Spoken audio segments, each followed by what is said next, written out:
When your baby learns a new skill, it's always a very exciting day until you realize that your baby isn't sleeping as well because of the new skill, because baby's very excited also and wants to do that skill even during nap time or at bedtime.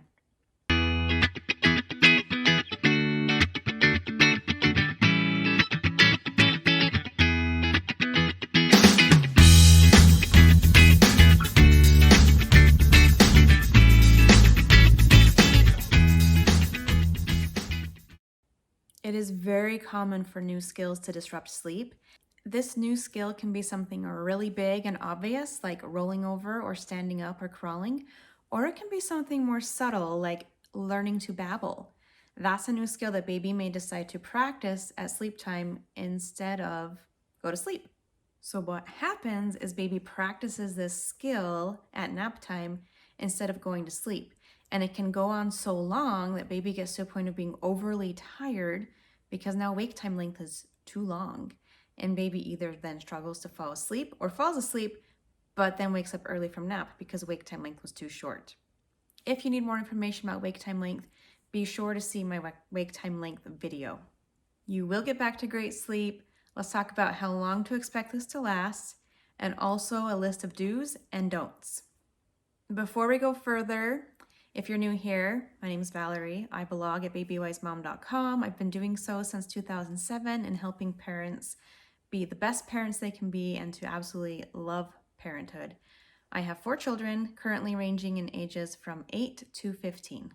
And of course, be sure to like this video and subscribe to my channel so that you can be updated for all future updates.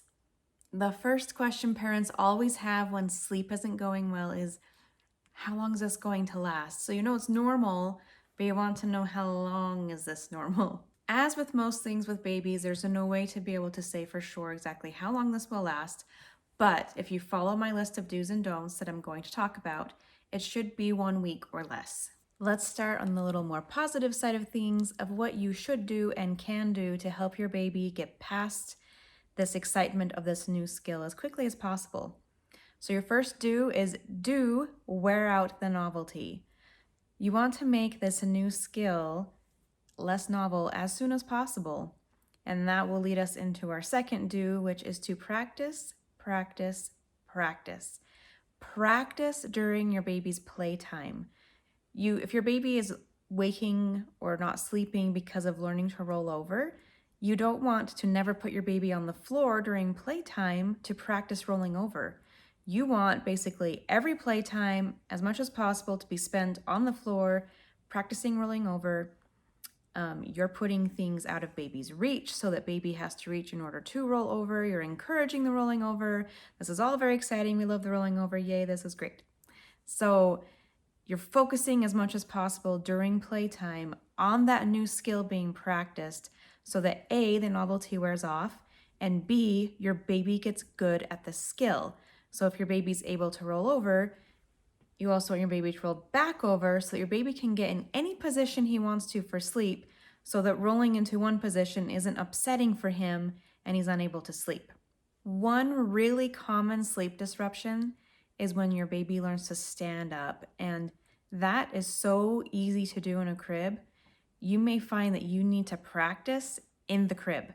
Your baby may not go around pulling up to standing everywhere, or even if she does, she's still not able to get back down in order to fall asleep in a crib situation.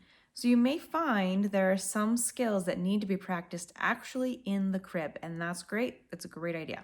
My third do is to give it time and be patient. Your baby needs time to build the necessary muscles and learn the necessary skills in order to be able to get out of the situation he's getting himself into. So for some of these skills, like rolling over, standing, getting up to a sitting position, getting up on hands and knees, your baby may be able to get into that position, but unable to get out of that position. And that's when it becomes a problem for sleep because, hey, I'm standing, that's great, but I don't know how to sit down. So how do I get back down in order to go to sleep? And your baby needs time to learn that, to practice that, and to build the skills and muscles necessary to do so. My fourth do is to really watch baby's sleep cues. So if your baby is staying up longer once going to the crib, then maybe you need to start nap a little earlier. If your baby's going to spend 30 minutes playing in the crib before actually going to sleep, you may consider putting your baby in the crib earlier than you otherwise would.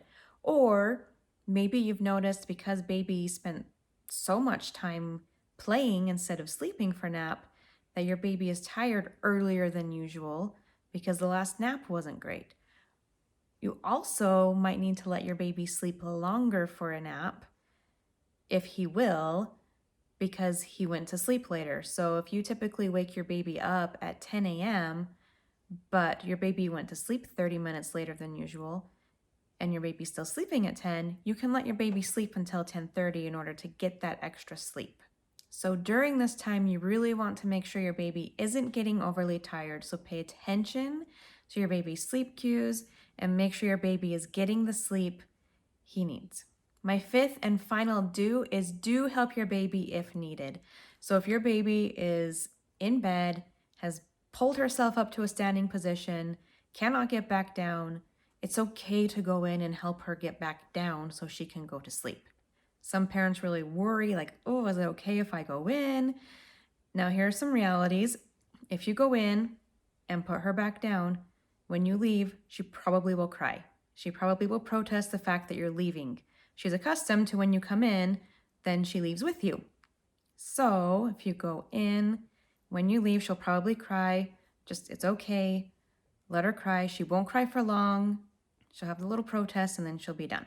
Also, it's really smart to at least give your baby 5 minutes to work on the skill independently before you go in and rescue your baby from the situation he's gotten himself into. So give it about 5 minutes, then go in and help your baby.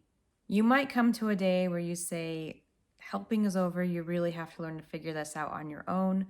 But don't get to that point before you've given adequate time at practicing during playtime and you've given adequate time for the novelty of this new skill to wear off and for your baby to learn the skills and grow the muscles necessary to get past this skill.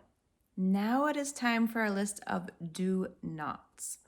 You want to avoid starting anything that you don't want to continue. So that is our first do not. Do not start something you don't want to continue. Do not start habits unintentionally that you don't want to become habits. You might decide at some point that something is worth starting and you're willing to face that later, and that's fine. That's totally fine. But always accept the fact that once you're not fine with that habit anymore, that you will have to break it. For example, you might in desperation one day say, my baby keeps rolling over, she just won't fall asleep, so I'm going to go in and nurse her to sleep. And then you do, she falls asleep, and that's great. Before too long, you find that your baby is now only falling asleep if she's nursed to sleep. So at that point, you might realize and decide, what have I done? This wasn't what I wanted to do. And so you then have to break that habit. Be aware and cognizant of anything you start to do in order to make this one nap easier, what that may mean down the line. Do not number 2 is do not stress. Again, this is very normal. Don't freak out.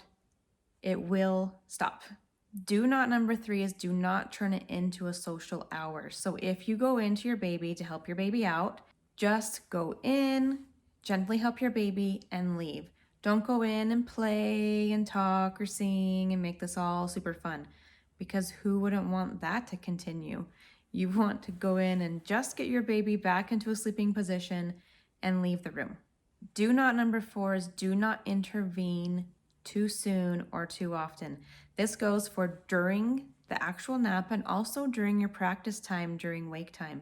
If you are the type of person who you just know, like, I'm a helicopter type, I know I'm going to jump in and my baby's frustrated on her tummy, and I just know that I'm going to just reach over and roll her over to her back so she stops being upset. Like, give yourself some space and watch her from a couple feet further back so it's not so easy for you to rescue her. So it's okay to help when you feel the need, but just be sure it's not too soon, that you're giving your baby time to practice, and it's not too frequently. Your baby needs that struggle and that time to practice in order to get better. My fifth do not be afraid of new skills. They're exciting and they're going to happen. Your baby's going to learn new skills. There are even some times where you may be proactive with this new skill because you know it's going to come. For example, Brayden, my oldest child, learned to stand in the crib when he was around 6 or 7 months old.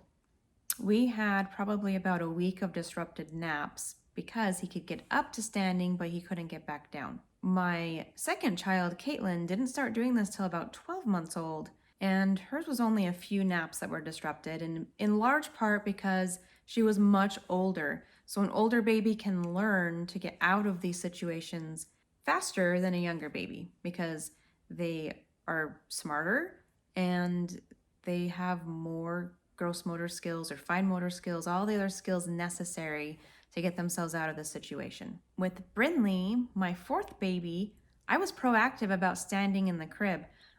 Before she started doing it, when I could tell she was getting close, I put her in the crib during wake time, during playtime, and practiced and had her stand up and had her learn to get back down. I didn't fear and wait for her and worry about the day she would start doing it. Instead of just letting that just happen, I practiced with her. And she probably had one nap disrupted. So you don't need to do that, but it was something I did and it was great. But it's okay for there to be those disruptions too, that's normal. Number 6 is do not ignore the other possible problems for poor sleep. So this can be tricky, correlation versus causation. Just because your baby is learning to roll over doesn't mean that that is the cause for poor naps right now. Sometimes your baby's wake time length may be too short for the age. So as your baby gets older, wake time length needs to adjust and get longer over time. So maybe your baby's wake time length actually needs to be extended by 5 to 15 minutes, but because you're putting your baby down too early, he practices rolling in his crib because he's not tired yet. And then that snowballs into not sleeping well.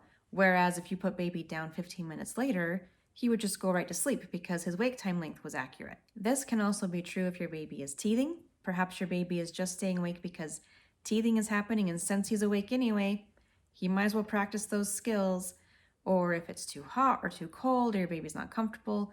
So don't just assume that because a skill is being done in the crib, that is the only reason for the poor sleep. Take it as one of the possible reasons, but don't fully ignore all the other reasons, especially if you followed these do's and don'ts and it's been a week or more and your baby still is not sleeping well and still is disrupted for sleep.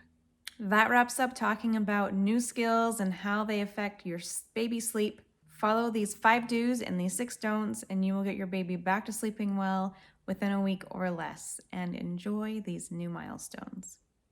We'll see you next time.